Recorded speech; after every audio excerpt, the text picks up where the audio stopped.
Democrat governors have to follow the law, right? This is what I keep hearing from some Democrats on our side, and this tells me that we have people within our side who have two different routes of where the crisis started. There's people who believe the crisis started from democracy, which is the vote, right? We voted for him, so now we're stuck with what he's doing. When there's other people like me and other experts and scholars who position that that crisis started on January 6th, right? Because that was an attack against the constitutional order and supremacy, which means what?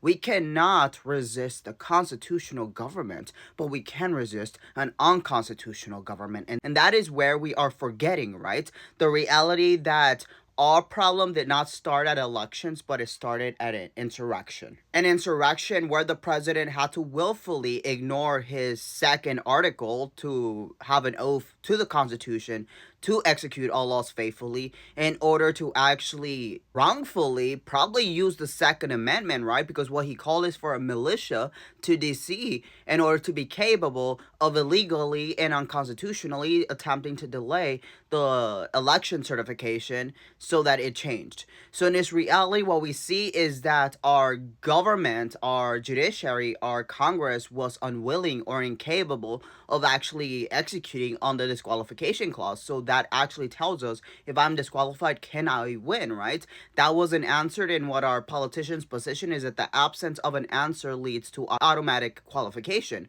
which is false because there has not been a vote that says that he doesn't count, and there hasn't been legislation that says that he does. So where are we? The reality in which someone who has questionable legitimacy is a president and is consolidating all of this power because he was allowed to through judicial immunity, through judicial politicization, and also congressional maximization of that majority Congress, right?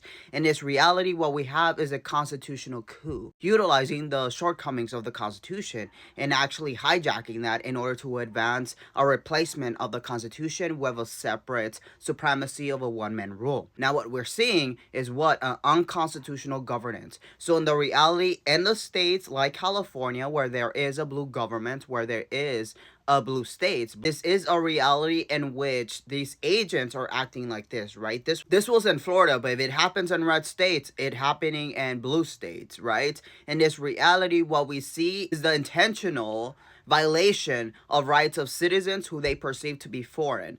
In California, that is 40% of the population. That is over 15 million Californians. In this reality, the fact that people expect for Governor Newsom to just stand by because he has to follow laws, when in fact, one does not have to follow unconstitutional laws when there is a rogue governance at the top, it tells us that he is hands off because he knows the consequences, right? And the video that I'm going to attach, he knows the consequences. He just needs to move from press secretary to actual commander-in-chief, right?